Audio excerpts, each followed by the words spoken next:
So welcome everybody to FIC's weekly Friday coalition meeting. This is our national meeting. I want to be able to first of all thank all of you for being with us throughout this time.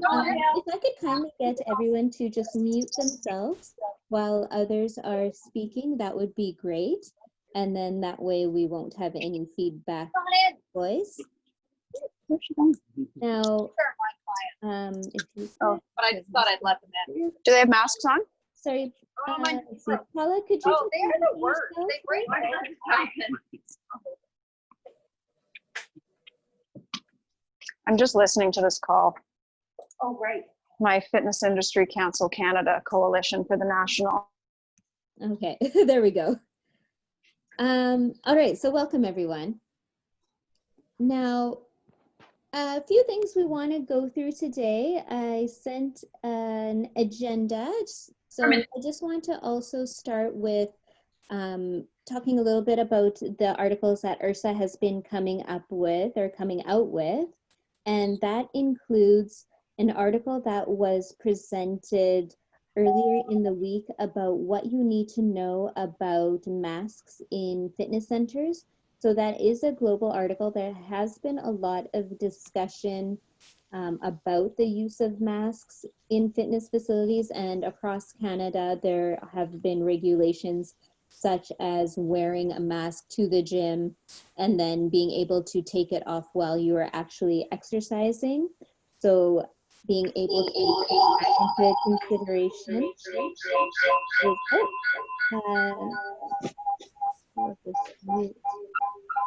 So just a friendly reminder, please mute yourself as you come in so that we can all hear the speaker, please.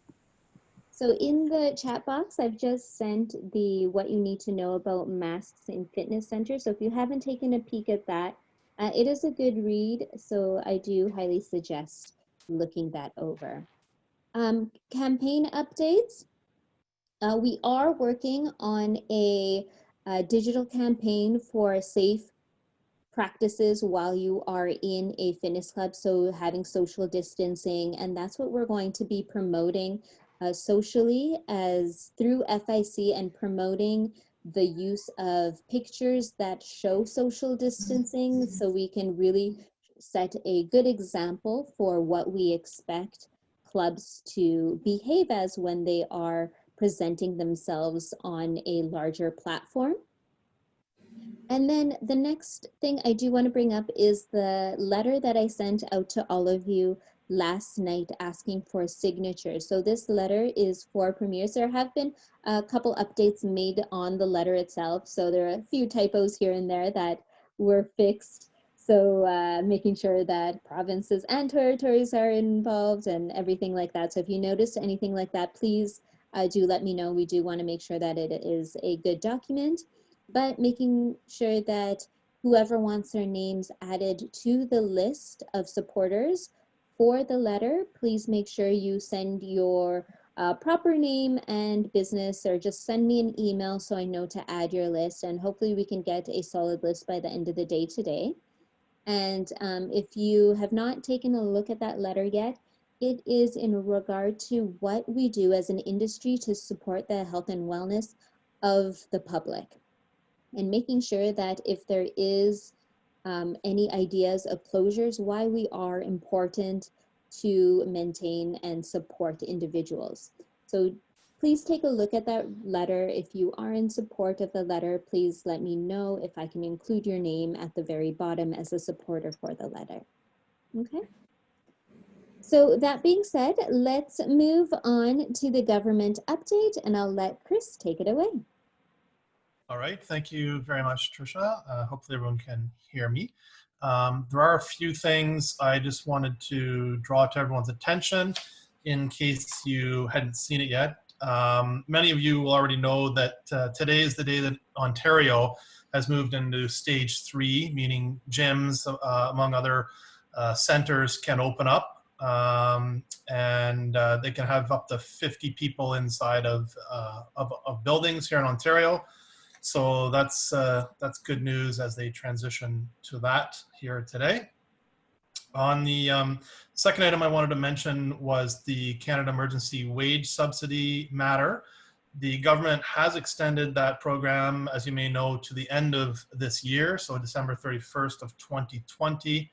And in just less than an hour from now, the finance minister will be making an announcement specifically on the wage subsidy program today. Last week, during the fiscal update, the government increased the budget for the program to $82 billion from 45. So we are anticipating some changes to the program coming announced later this afternoon. And obviously, as many of you know, the government has been under significant pressure to ease the eligibility rules, particularly around the requirement of a 30% drop in revenues. So we are hopefully anticipating some good changes around that program this afternoon, and I'll circulate that to you, Tricia, to put out to the broader group. And again, if anyone has specific questions, feel free to reach out to me directly as well. And then the third thing, a third and last thing I just wanted to mention was around provincial advocacy. We are working on a plan and a proposal to put in the window to increase lobbying efforts in the provinces. And that will be discussed more broadly at our meeting on July the 31st. So that's it from me. Thanks, Chris. So I just want to let everyone know a little bit more in detail on July 31st. The coalition meeting that we have will be a little bit of a presentation style where we discuss all the different initiatives and what we can do for the provinces. So a good way to check out and come to the table on what you want to see in your province. So that's going to be the focus, and that is on July 31st. And I will be sending out information about that closer to the date. Let's talk about the operations survey. So earlier, we sent out an operations survey to the group as well as nationally, and we got just a few responses. So hopefully we have been able to cultivate some good information from that. Graham, if you're on the line, could you kindly go over some of the results for us? Sure, happy to, Tricia. Let me just see if I can share my screen here. Can everybody see that? Should be coming up there. Not yet. 1 second. Oh, there we go. How's that? Yes, we can see it. Okay, so I'll just kind of quickly go through some of the questions that were put out there, and I won't dwell too much on it. Just kind of give everybody the highlights, and then maybe next week Trish and I we could put some further information together that we can send out. So this first question, obviously, which is where's business located, and we had a good cross section across the country. Majority response from Ontario, about 46% there. So I think we had about 41 total to fill out the survey. So not bad given the time that we've had so far. Has your facility reopened? 52% responding yes, 30% no, and about 12% are hoping to open this month. And we had about 3% that were indicating for August, and about 3% that are not sure if they're going to be opening or not. Is your fitness facility, if it's reopened, what percentage of members have returned? So about 59% have returned, and that was a little less than the expectation, which was a little higher. So the expectation was about 73% average, and the actual, in terms of what's reported so far, is about 59%. Has your supplies budget increased? Not surprisingly, an average of about 45% reporting in terms of increase, but we did have like one or two that were saying like their costs have doubled. So there's some that are obviously a little higher than that. Is your staff comfortable returning to work? Majority, no problems, but 83% saying yes, and the rest kind of just indicating that they're not sure of what the staff, what they're comfortable or not. And related to staff, so we asked, have you had any HR issues dealing with the return? And if so, what kinds of issues? Again, majority of respondents here are saying they've not really had any issues with staffing. I think there was a few concerns about part-time staff that didn't want to give up the CERB. So this is pretty common across many businesses. And a few reporting some staff not comfortable with the safety standpoint for COVID, and also due to the fact that they had high-risk family members at home. So, but that was kind of the exception there. In terms of feedback from members, not surprisingly, overwhelmingly positive response in the first few weeks of most clubs being opened. Members are very happy to be back, and I think one of the main things that they're communicating is a lot of appreciation for the effort level, for the effort that the clubs are putting out to ensure that everybody's safe. So specifically with the cleaning, equipment spacing, and all the other steps that they're taking. Some concerns in general from the older adult members. I don't think that reflects the facilities specifically, but just the general environment, COVID-19 environment. So there's less likely to return at this time. And we had one mention about disappointment over unable to access the facility for 24 hours. I'm not sure which provinces. I guess there's some restrictions in terms of the 24-hour operation. What precautions has your business taken in order to ensure a safe reopening? Not surprisingly, many on the survey were following all the recommended procedures and protocols. So you're mostly all aware of this, but this would include the increased cleaning, more wipes and sanitizing stations, equipment spacing, plexiglass, extra signage, social distancing, online bookings to enter the facility, and monitor capacity, limited capacity and time limits on workouts, restricted areas like showers, sauna, bring your own towel, taking temperature, those types of things. Beyond that, there was some clubs hiring extra staff for cleaning, including professional cleaners. A couple of other interesting ones here, foot openers for doors, high-tech air sanitizing equipment, UV lights, and one-way routes. So some interesting things there. What kind of key messaging do you share with your members? Some clubs creating videos, reinforcing mainly that safety is the #1 priority. So that was the primary message that clubs are putting out there. Also just sort of communicating the importance of exercise, nutrition, and why it's important and how it can help strengthen your immune system, and the importance to physical and mental well-being. So again, just continuing with that type of messaging, and also that facilities are following the provincial guidelines as well. What is the most drastic change your business has had to make?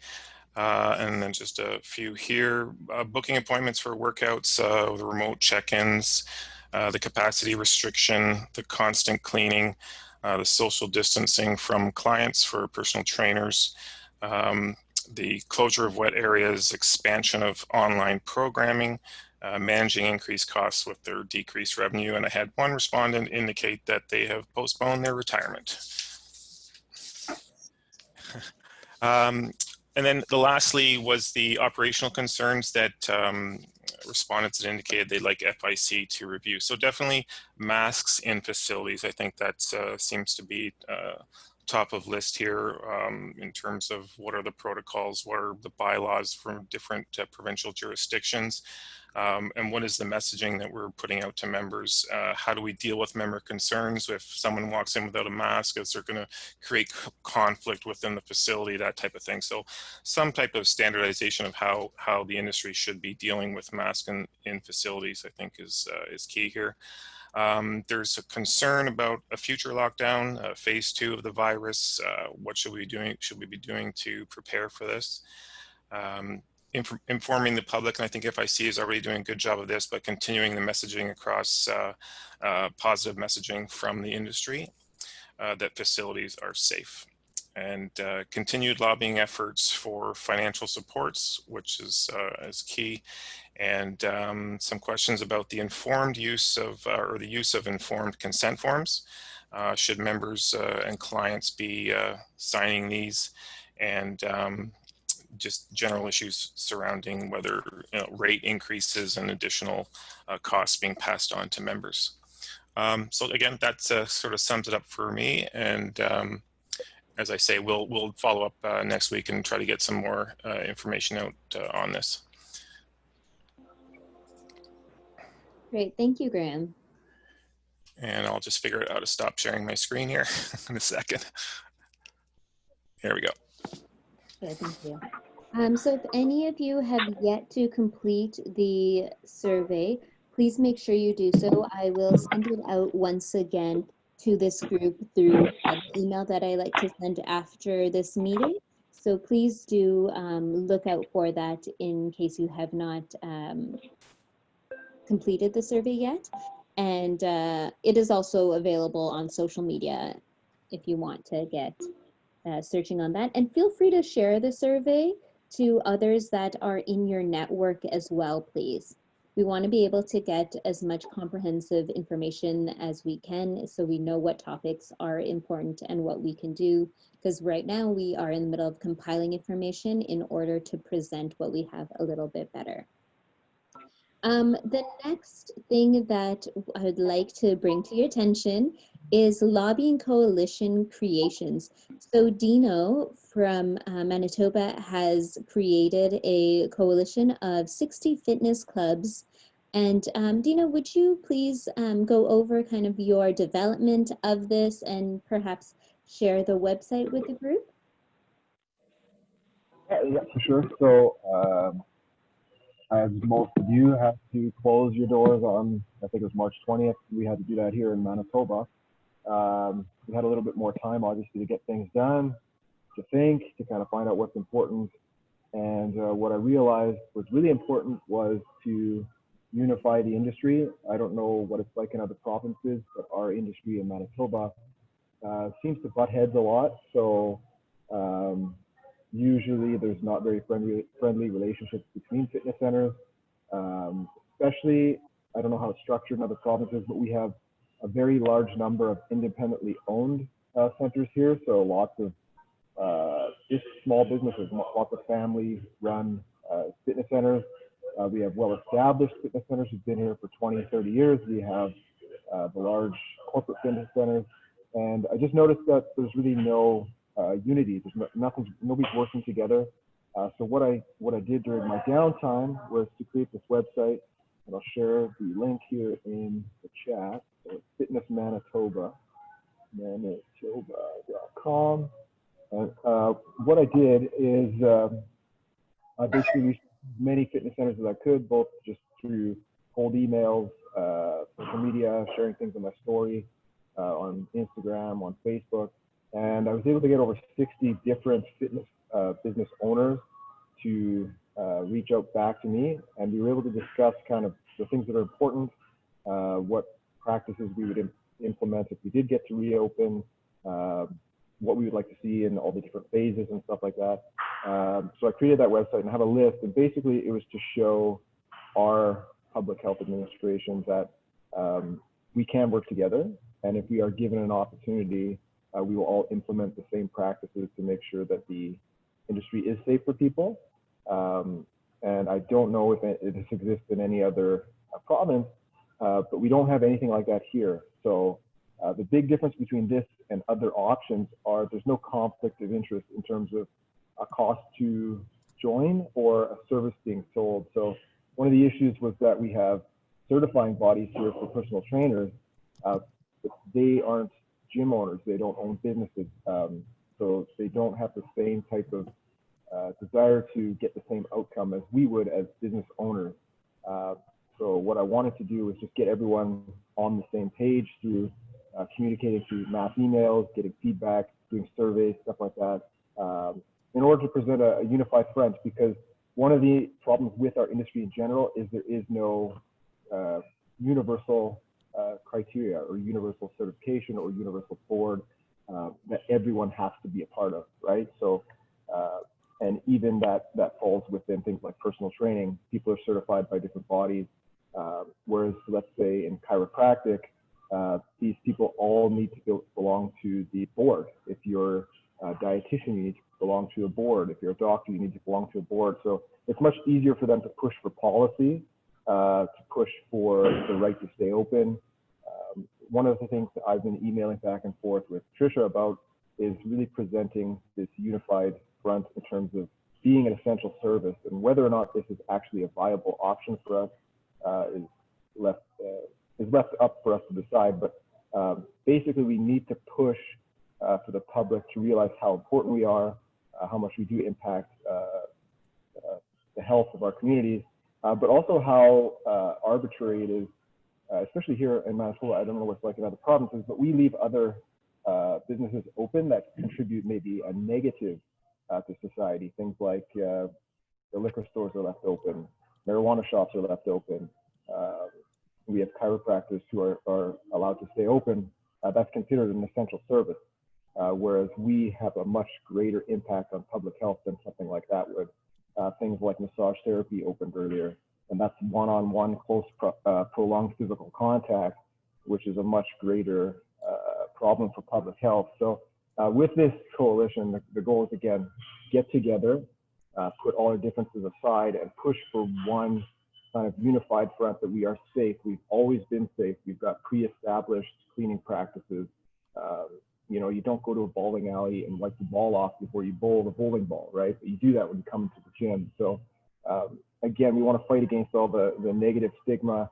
We want to fight against these preconceived notions that gyms are for meatheads and they're sweaty and it's dirty. We've been cleaning things for 30, 40 years plus. It's the safest place to be in public right now. And it's the only public space that provides positive physical health benefits, right? We're increasing herd immunity just by existing, by having people come in here. So that's kind of where I'm going with this council or this coalition. And again, the big idea is get people together without a cost, right? Like people are always leery of paying to join something.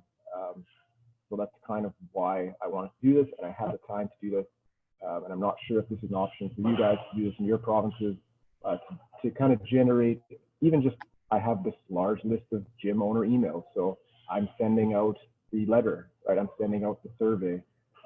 And again, they're more inclined to participate because it's no cost to themselves, and they see a very great benefit in being able to stay open, because at the end of the day, COVID-19 is not going anywhere. We're going to see resurgences recurring for the next couple of years, but we shouldn't have to close again. We provide too much of a benefit to close again. So we need to push, and we need to push very hard. I know 30, 40 years ago, chiropractors pushed very hard to be essential, and now they don't have to worry about closing. So we could do the same thing. I think that's pretty much it for that. But take a look at the website. It's very simple. It's just a list of everyone that's participated. And what I can do is I can send that to our public health officials, that I can show them we have people on board ready to work together, ready to come to the same agreement to make sure things are safe. So, which they already are, and it's mostly just ensuring the public that things are safe. That's about it. Right. Thanks, Tino. And I do want to mention that in Manitoba, there's also the Manitoba Fitness Council, and just making sure that everything is connected with them, and because there are different entities working together for the fitness industry. So the next thing we're going to do is move on to our second part, which is always the provincial updates. So we will start with BC. So if I have either Carl or Jeff on the line to take over for BC.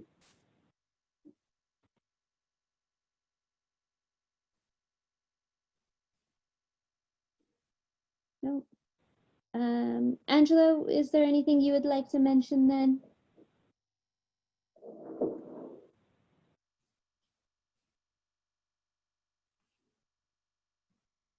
might have, oh, sorry, you just have to unmute yourself here. Okay, There can you you hear go. me?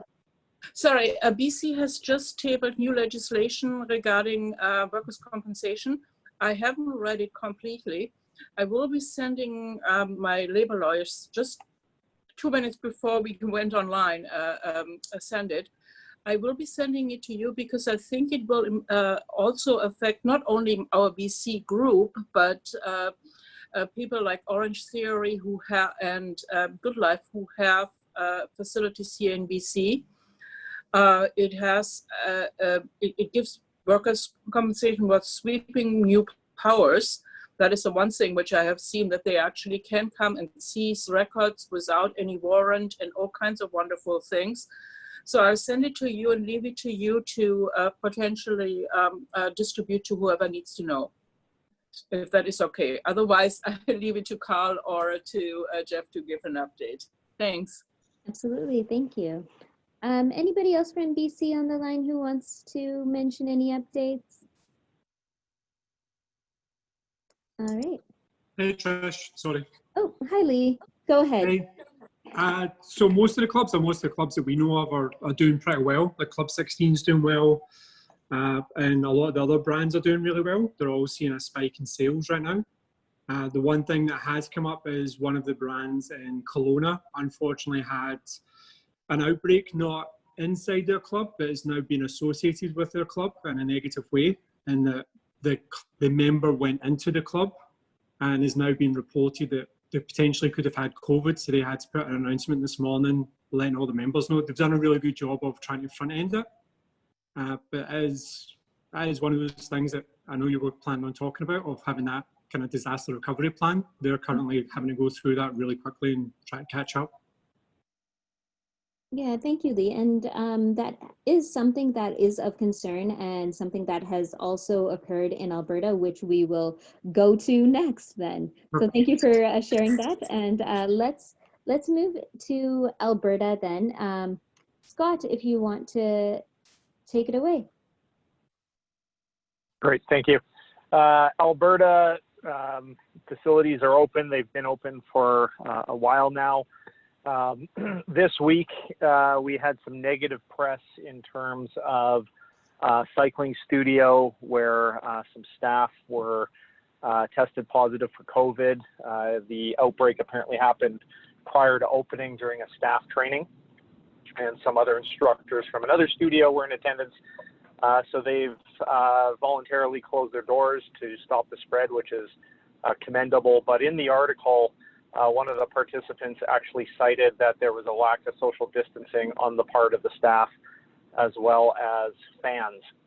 So again, just I think this group, we need to be hyper vigilant that if we see pictures online of the groups after a workout where there's no social distancing, or if we witness it, we do need to reach out to those colleagues and let them know the potential ramifications of that. I think all the work we've been doing over the last 100 days can be undone quickly. So we just need to be hyper vigilant. On a positive note, the Prescription to Get Active program is gaining momentum. There's been meetings with nurse practitioners and physician groups on virtual prescriptions. So we expect that program to start driving new bodies into the marketplace. And across the board, it seems that sales are brisk. People are excited to be back. The members that are in facilities are really saying good things and appreciate all the hard work. I know just in our facilities, the biggest thing I run into is just reminding staff to wear masks. It's uncomfortable when we recall somebody. I think it takes them about 2 days to really build the habit of putting the mask on and keeping it on. So we just have to be constantly vigilant all the time. But things are going well from a government standpoint. I don't know if it was announced last week, but the government did extend the temporary layoff period from 120 to 180 days in Alberta. And that's Alberta.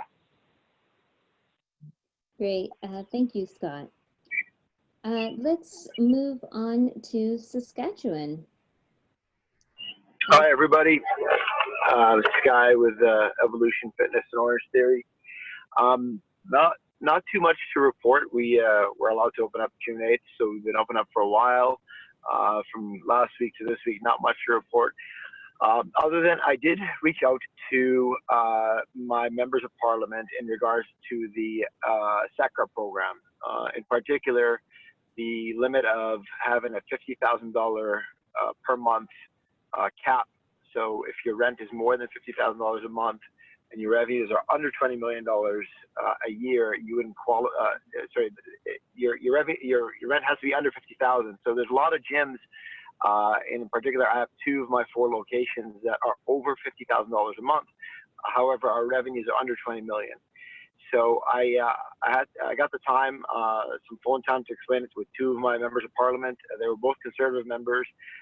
They agreed that something should be done. They tabled a letter and sent it to the Minister of Small Business, Mary Ng. She has responded and said, thank you for bringing this to my attention. We'll go ahead and take a look at it.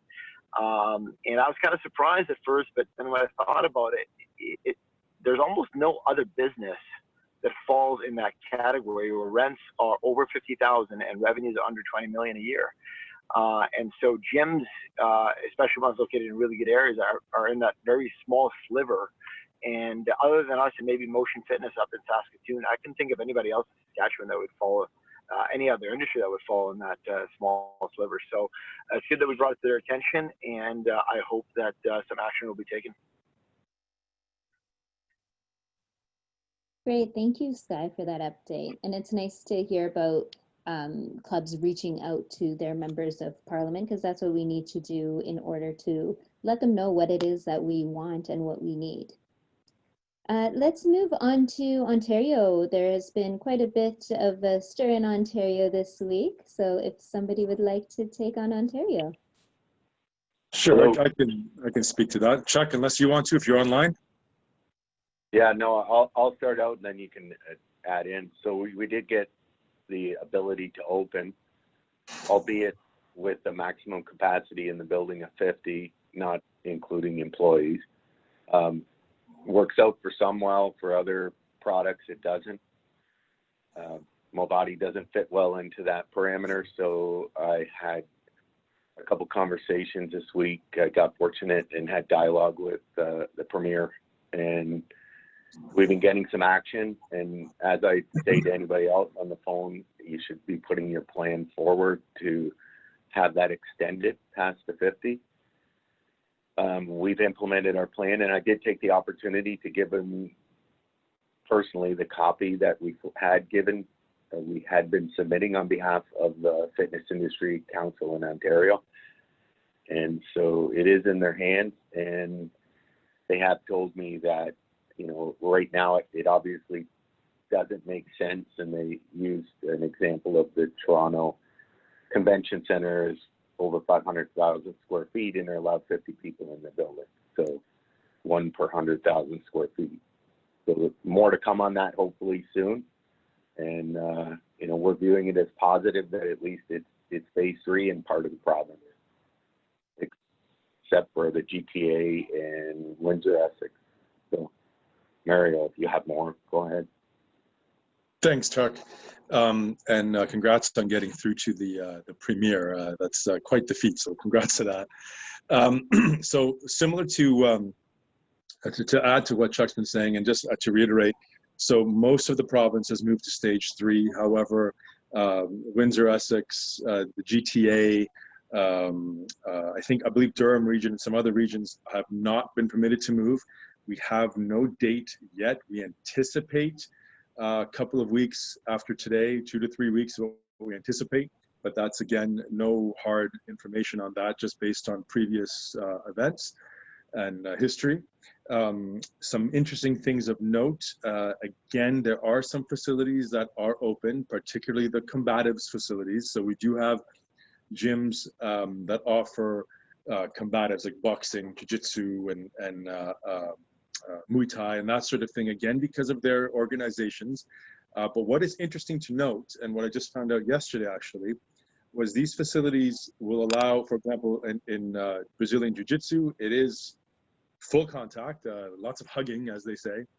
And how it's done is you sign off on a waiver suggesting you will only be with a group, you only roll or practice with the same group of 10 people over and over again, and there's no intermingling. Also on the mats, and this is for all the combat sports, there's again the 8x8 squares that they use. So it's kind of interesting. I think it's a little bit flaunting the rules and kind of slipping through the cracks, but they seem to make it work. But I know personally it terrifies me in terms of an outbreak, but nothing yet. Oh, and also to the comment from Corspin that just now came up, as far as I know, the barriers are not effective. They still do not replace the masks, but I could be wrong, but that's the last I heard. If anyone has anything different, please chime in. The other thing for Ontario that we're doing, similar to what is happening in Manitoba, we are putting a unified statement out to a press release saying, hey, look at us. We're all working together to make sure you're safe, to make sure you're sound. Also for our staff is safe and sound. That's a big one. I know that's really important. Chuck mentioned that's very, very important. And we don't want to forget our people, to make certain that the world effectively knows that we are doing the absolute best we can to make certain that we're taking this seriously, and that even though the perception might be that we're dirty gyms, that it's in fact quite the opposite, based on our way. And I know Nick speaks on this all the time. You go to the supermarket and no one knows you're there, whereas you go to the gym, everyone knows what time you showed up, when you left. So contact tracing is so much easier. So anyway, so we're in a much better position, I think, than we were recently. We still have a lot of work to do in Ontario. Our government is being extremely conservative and putting health first, rightly so. And that's it. We just hope for the best. Again, anybody else anything to add, please do. Thank you. Yeah, I'll just pick up exactly where Mario left off there. In terms of the focus, the conversation this week again was around positive press. It's so easy that anytime something happens, like some of the other people mentioned in other provinces, that the press picks up and runs with it. We absolutely need to get out front of this. I expect some content we'll put out in sort of video and podcast form. Hopefully next week. I'm still confirming times with people to get some of that out there.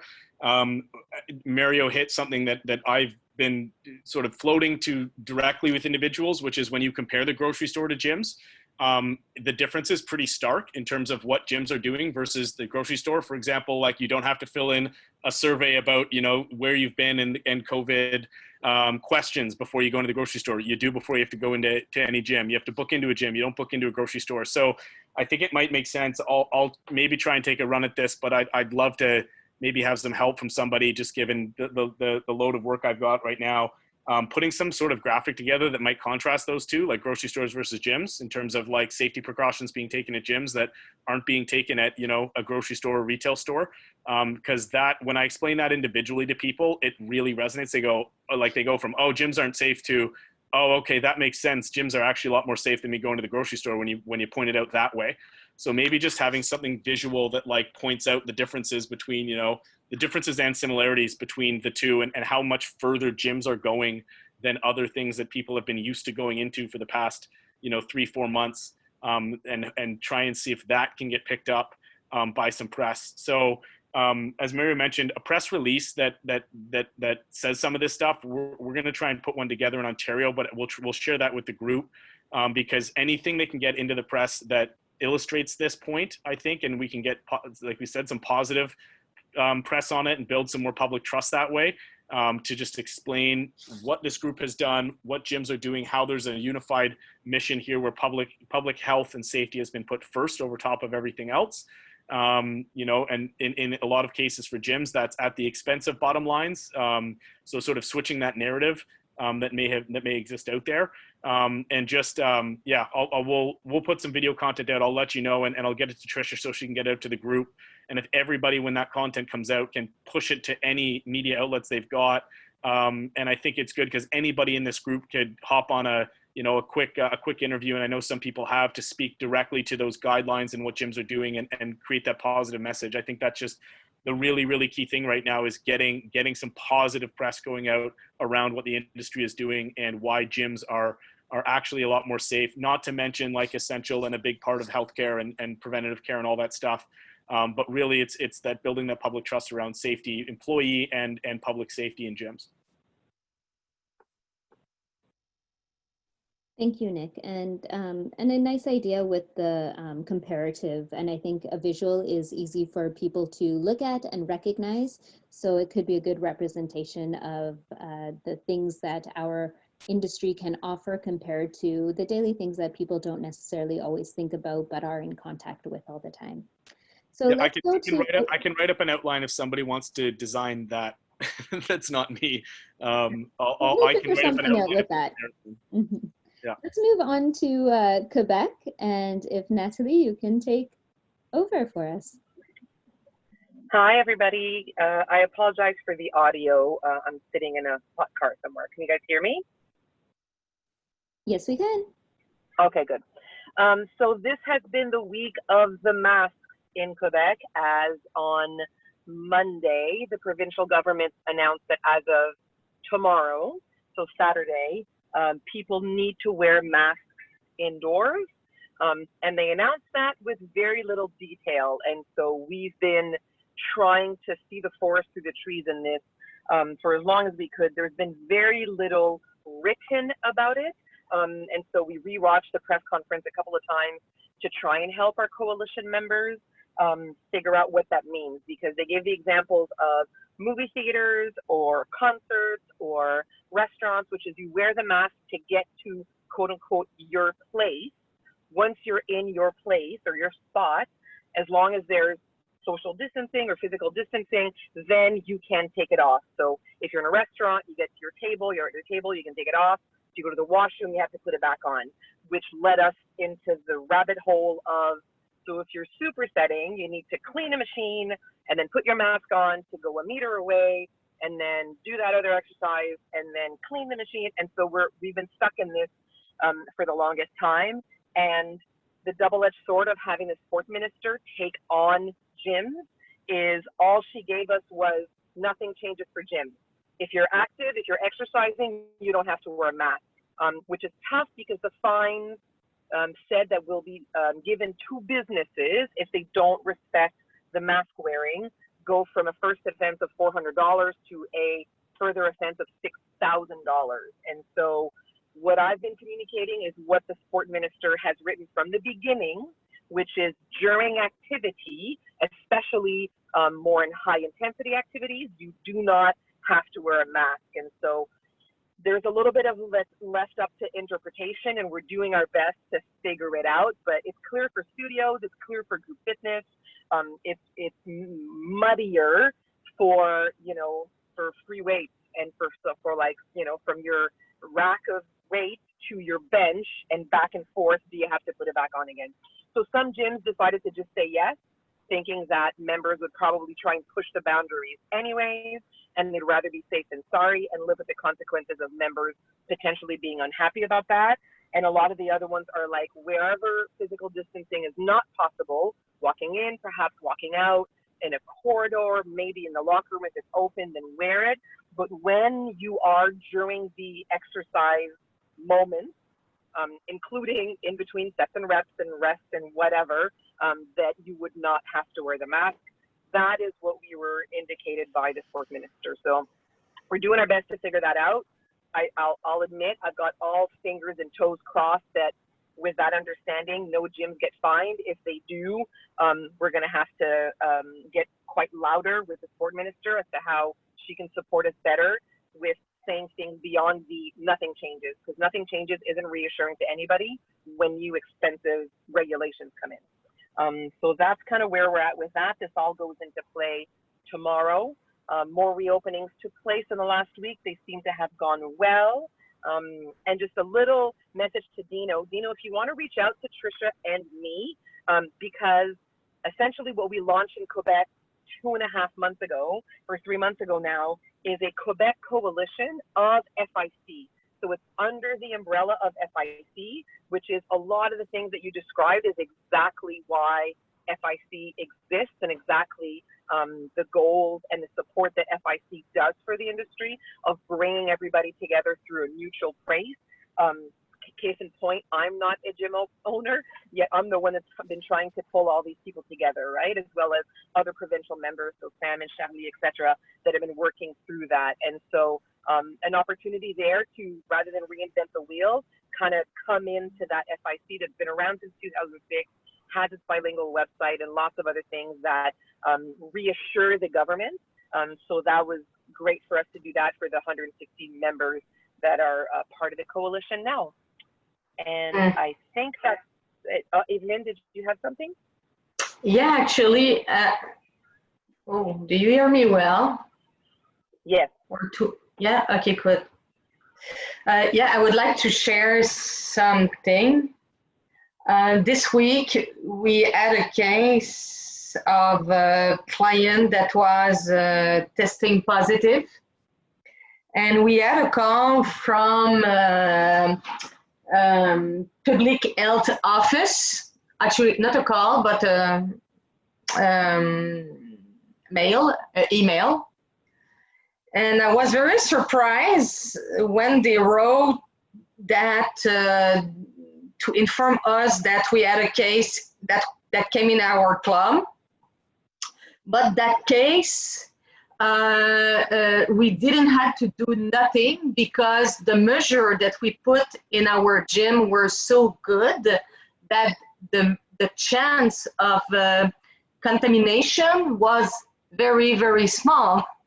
And we were so happy. So I said, okay, you're telling me I have nothing to do? She said, all you have to do is to call the instructor and the people that were in the class so they can go for a test, but she had nothing else to do. And I said, what would you recommend me to say to the people when I'm gonna call them to tell them that? She said, all you have to tell them is that they were in contact with a person that was testing positive. And you can tell them that since the measure that you put in place are so good, that it's very minimum the chance of you're not a place of contamination.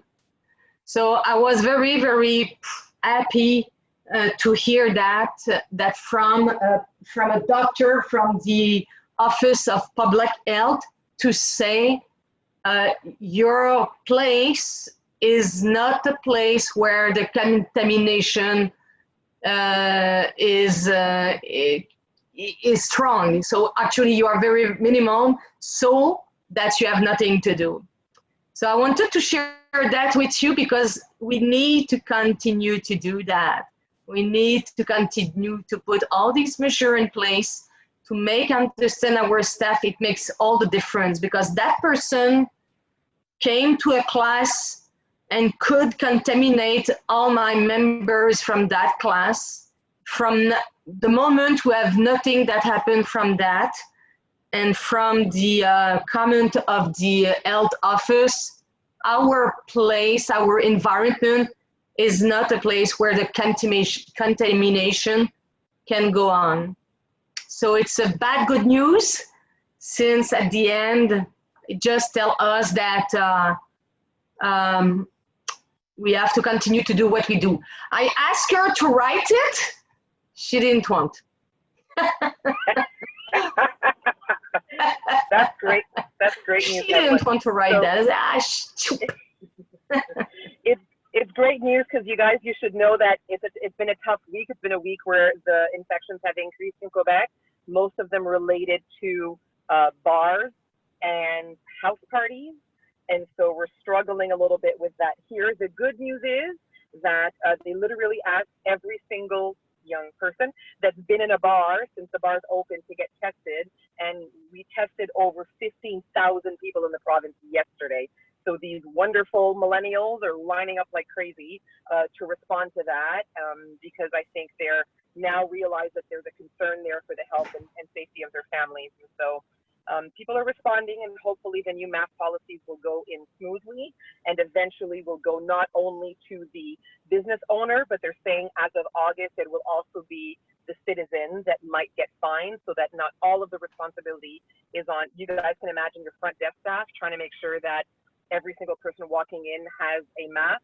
This is tremendous pressure on top of people that are already in a really tough customer service situation. And so we're looking forward to the government sharing the responsibility of that from the businesses as well as the people coming into those businesses themselves.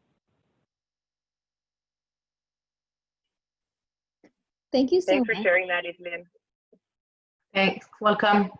Yeah, very good information. And I think that's one of the things that many clubs are afraid of is what to do in that situation. And the key is to make sure that we do have procedures on how we're going to take care of things, because we don't want it to turn into a provincial shutdown, right? So that is a fear, and which is why we have the letter that we have constructed that we're gathering the names for. So if you haven't taken a look at that, I will, I'll resend it out today again with my summary email, just so you can connect with it if you have not already. Next, we have PEI. Do we have Rob on the line to speak to us about PEI? I wasn't sure if I saw him. All right, so just seems like he is not here today, which is fine, which leaves us just a couple more minutes here to go over any other topics that anybody wants to share with the group today. Or even bring up a topic that we can all think about to discuss for next week. Tricia, I'd just like to, you spoke about the campaign where we're going to have some images around the positive behaviors, wearing a mask as you walk into a facility, social distancing, those types of things. I think it's also when we see positives, share those. So if your facility is taking pictures where you are practicing social distancing or those keys, putting that on your social media, but also tagging FIC so that we can share, right? And we can share that with our followers, and we can, use certain hashtags just to get those messages out that there are a lot of facilities who are actually doing a great job, being safe. Absolutely. And if you are a facility who's already posting pictures such as this, please do tag FIC in it. We want to be able to share your good example in order to promote what our industry should be represented as during this time. And then as this campaign kind of gets tightened and put together, if we have the images to share, we will send them out to the group as well. It's Mo. Hey, Tricia. Sorry, it's Dave Hardy. Just really quick, Tricia. As much as we're also sharing all the good images, I just want to remind everybody to reach out to other groups. Scott talked a little bit about the negative news that came out of the training with the spin studios in Calgary. If we are aware of other gym operators that aren't perhaps doing what they should be doing in terms of following safety procedures or ensuring that there's social or physical distancing, I made a call this week to another group and just said, hey, listen, this is kind of what we've heard back. And they were very good about it. They were very supportive. They're going to work on getting it to be better. But I think as an industry, we have to do a little bit of that ourselves, because if we do have bad press, it's going to be on everybody. Yeah. And thank you, David Hardy, because I was just about to ask a question. It's Mo Hagan.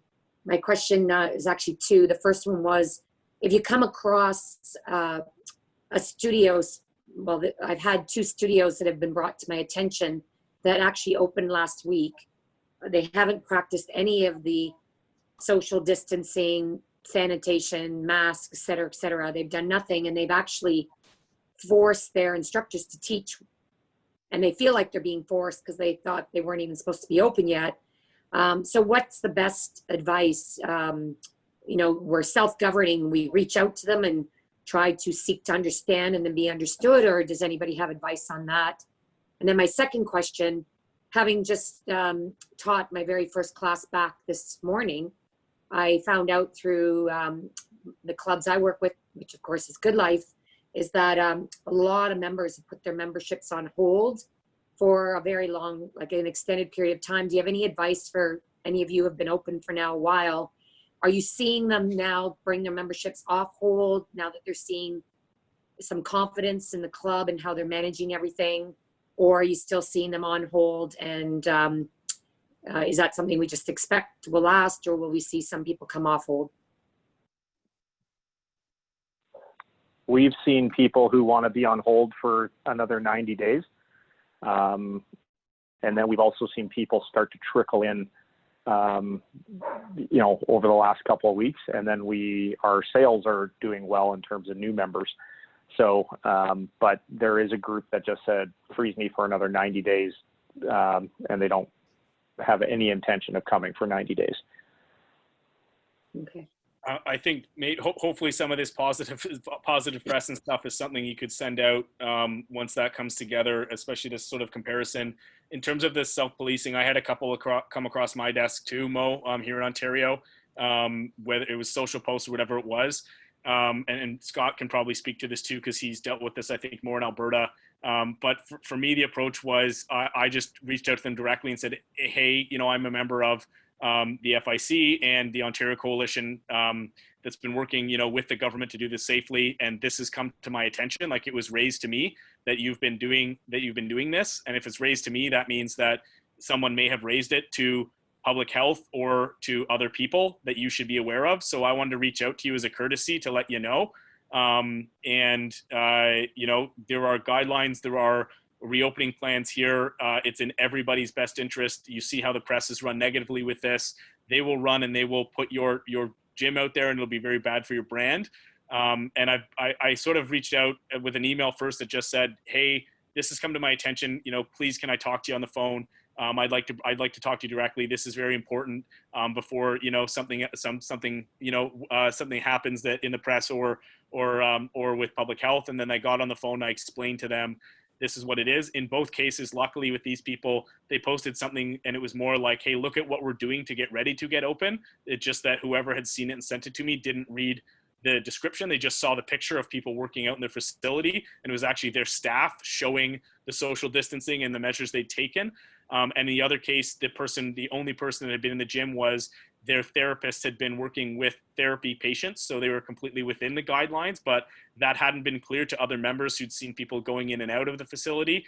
So that they then sent out a notification to their member base. They said, thank you for bringing it to my attention, and sent out an email to the member base saying, like, we are not open. There are therapists working in this capacity. So they were able to clarify that. But I think the biggest thing is just reach out, say, hey, this has come across my desk. So that means somebody else is talking about it. And the repercussions are, you could have an article written about you and it could look really bad. And, you know, public health could come in here and shut you down and fine you.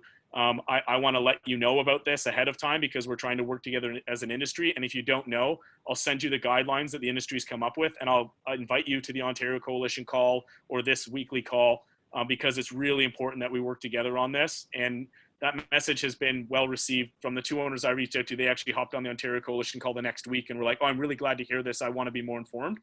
But I think that's the case. And they don't need to know if they continue to do it. They don't need to know it's you who is the one that then, you know, rang the bell for public health. But I think that Scott has taken that, as he said, like the one strike approach, and he can speak more directly, because I think he's had more of those contentious type conversations than I have.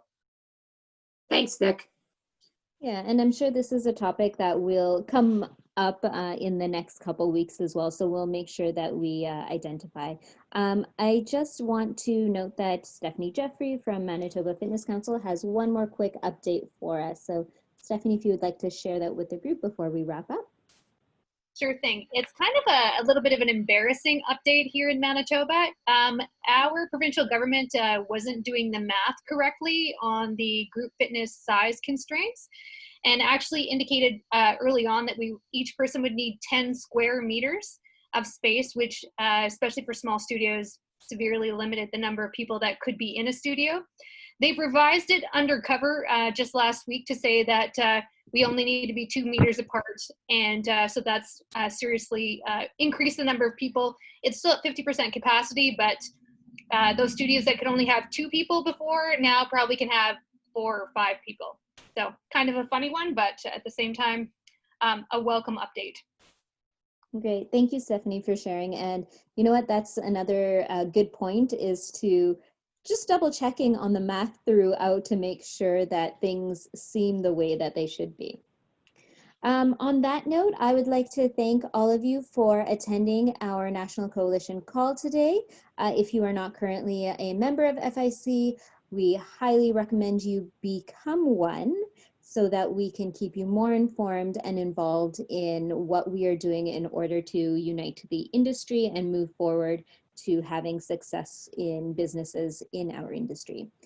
So this call will happen again next week, same time, same place. I will be sending out an email as well as additional information that we talked about on today's call.